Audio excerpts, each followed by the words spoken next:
Eu estudo insetos, mais especificamente moscas e mosquitos, e eu tenho uma mosca de pelúcia aqui, para mostrar que ela é fofa, e é uma mosca polinizadora, tá? Nem todas as moscas vão no lixo, nem picam, a minoria delas e das moscas e mosquitos fazem mal para a espécie humana, mas o meu trabalho é mais sobre curiosidade.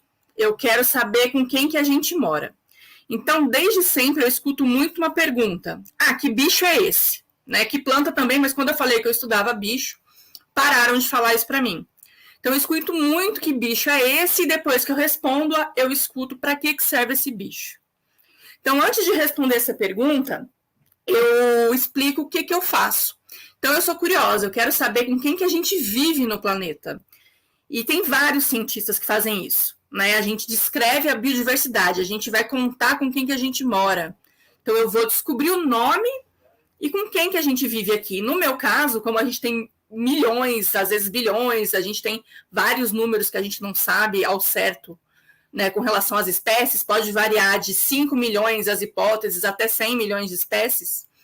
Eu sou focada mais nas moscas e mosquitos, e especialmente nos mosquitos que não picam, tá? Por quê? Para que serve isso? Para que estudar? Eu, por exemplo, eu estudo um mosquito que não pica, que vive nas florestas úmidas, principalmente, e alguns deles brilham. Rafaela, mas para que serve isso? Então, aí eu pergunto para vocês, quando vocês estão na casa de vocês, vocês gostariam de chegar em casa e estar morando com alguém que você não conhece? Não, né? A gente quer saber com quem que a gente mora. E aí, outra pergunta, todo mundo em casa tem uma função, desempenha uma função, nem que seja incomodar o outro, né? E quando uma pessoa de casa sai, a dinâmica toda muda. E o meu trabalho é esse, é conhecer com quem que a gente vive, e passar essa informação para todo mundo, mostrar que a gente não precisa saber para que serve esse inseto na vida de uma única espécie, né, que é a gente, o ser humano.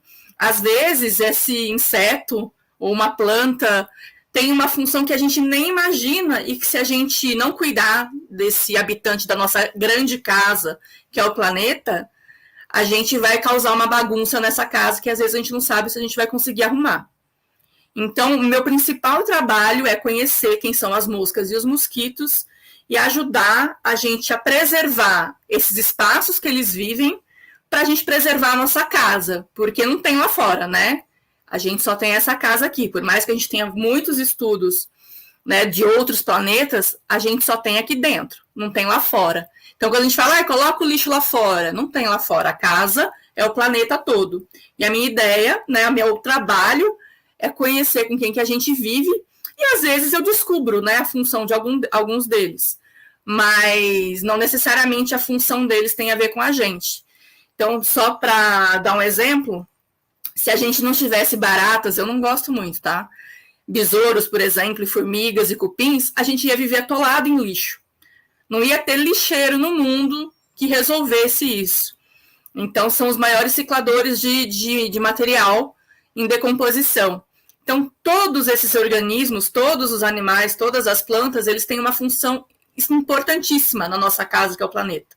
Se a gente não sabe, não quer dizer que não é importante, né? Então, é basicamente isso, né? Se vocês tiverem dúvidas, eu tenho, junto com o meu nome está o arroba de contato, vocês podem mandar foto de inseto, que a gente discute, que eu apresento quem é. A maioria dos insetos não faz mal para a gente, a maioria dos mosquitos não pica o ser humano, a maioria das moscas também não trazem doenças. A gente tem um conhecimento muito limitado, né, do mundo dos insetos, né, e do que eles podem, de como a gente pode conviver com eles. Então é isso, deu os meus 5 minutos, espero que eu tenha sido clara, e se vocês quiserem conversar, façam perguntas ou me entrem em contato depois. Obrigada, gente. Obrigada, Rafa. Muito bom. A gente tem uns minutinhos para perguntas, né? Raquel, pode falar. Não, eu ia falar que os mosquitos não picam, mas os que picam gostam de mim. Tem uma pergunta aqui para você, Aline, ou Rafa, da Aline. Quais são as principais funções desses mosquitos que não picam? Aline, são vários. as moscas e os mosquitos, dentre os insetos, são os maiores grupos, né? Junto com borboletas, abelhas e besouros, é um dos maiores grupos de insetos. Então, a gente tem mosquitos que polinizam. Esses mosquitos que eu estudo, eles emitem luz, né? Uma bioluminescência azul. A bioluminescência azul, por exemplo, a gente só tem no mar. E os únicos organismos que brilham azul, que são terrestres, são esses mosquitos que eu estudo.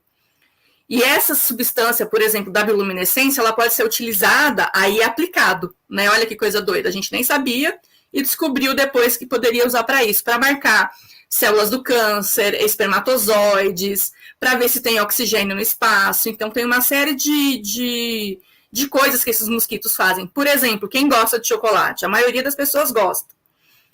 A polinização do chocolate é feita por um mosquito, né? Então, e um primo dele, muito próximo, pica, né? Transmite doença, mas o outro primo faz chocolate, né? Então, a gente tem...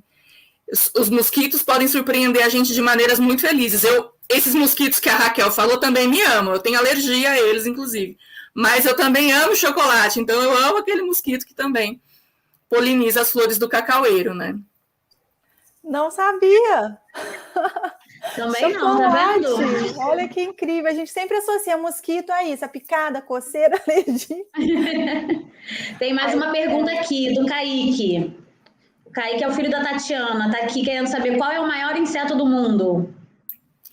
Nossa, Kaique, tem vários insetos imensos, assim, a gente tem os pré-históricos, né, da era do carbonífero, dos dinossauros, a gente tinha libélulas do tamanho da parede aqui, quase desse quarto, muito grandes, mas a gente tem, por exemplo, um dos maiores besouros do mundo, ele ocorre na Amazônia, né, e a gente também tem a maior mosca do mundo, é uma mosca preta imensa e parece uma vespa. Então, a gente tem e os dois ocorrem aqui no Brasil. Então, a gente tem esse besouro serrapau da Amazônia, e a gente tem também, depois eu vou colocar o link das espécies no YouTube, no chat do YouTube para você ver. E tem essa mosca imensa e que ela não faz mal nenhum para a gente. Ela não pica, ela não faz nada. E, não sei se vocês já viram uns pernilongos de perna bem longa que a gente vê, às vezes, no banheiro, em lugar úmido.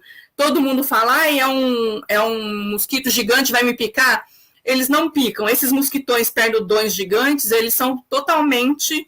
Eles gostam de plantas, são veganos, né? Inclusive, para quem assistiu Jurassic Park, o mosquito que aparece no âmbar é esse pernudão, que não pica.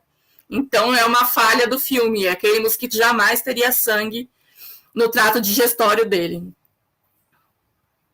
Tá vendo? Não consultaram um entomologista para ajudar? Não chamaram a Rafaela para fazer uma consultoria. Vamos aproveitar só essa última pergunta aqui da Natália. Quais são os principais motivos para a extinção de espécies de mosquitos e moscas? Poluição? Principalmente desmatamento, queimada, né? A poluição é uma consequência, por exemplo, das queimadas, mas o desmatamento é algo muito, muito sério, muito grave para todas as espécies. A gente causa um desequilíbrio muito grande, porque a gente, quando causa desmatamento, a gente está matando um monte de gente que habita aquela casa, né? E está desregulando tudo. Então, alguns grupos, por exemplo, de insetos vão ter mais, porque alguns outros que controlavam eles vão desaparecer. Então, eu vou dar o exemplo da febre amarela, né? Que é transmitido por mosquitos, parentes desses mosquitos que picam a gente na cidade, né? Os culex. Então, quando tem muito desmatamento, o que vai acontecendo? Esses mosquitos que estavam quietos na vida deles, lá na vibe, dentro da floresta, e picavam outros mamíferos, a borda da floresta vai ficando cada vez mais perto da cidade, e esses mosquitos podem chegar até a gente, e picar a gente e causar essas doenças todas. Então, por exemplo, quando a gente vê um macaco doente, não é para matar macaco. O macaco não vai transmitir doença para a gente. O macaco está alertando que a devastação está tão grande que a gente está tirando o mosquito da casa dele lá no meio da floresta. E ele está vindo para cá e está picando a gente. E pode acontecer que, se um monte de gente for picada, o mosquitinho que enche o saco meu e da Raquel aqui na cidade, ele pode picar algumas pessoas que estão, né, com febre amarela, e aí a gente pode ter febre amarela urbana, que a gente não tem casos desde 1940. Então, é tudo relacionado a desmatamento. A gente tem desmatamento, a gente muda a umidade, a gente muda a temperatura, a gente muda tudo, e aí a gente desregula tudo, e tudo que não é bom pode chegar na gente mais perto. A pandemia que a gente está vivendo é uma amostra disso, né? Se a gente desmatasse menos, esses vírus todos, né, da família do coronavírus, que são muito comuns em vários animais, inclusive em serpentes aqui no Brasil, iam ficar quietinho na deles, no cantinho deles lá. Então, principalmente, é a devastação que vai gerar, né, poluição, enfim, é tudo uma cadeia de coisas que vão acontecendo juntas. Ai, muito legal, muito diferente da gente saber, né, que eu trabalho com microbiologia e não sei nada de entomologia. Eu também. No Arcer a gente conversa. Rafa, obrigada, viu, pela sua participação. Muito legal mesmo. Muito legal, obrigada, Rafa.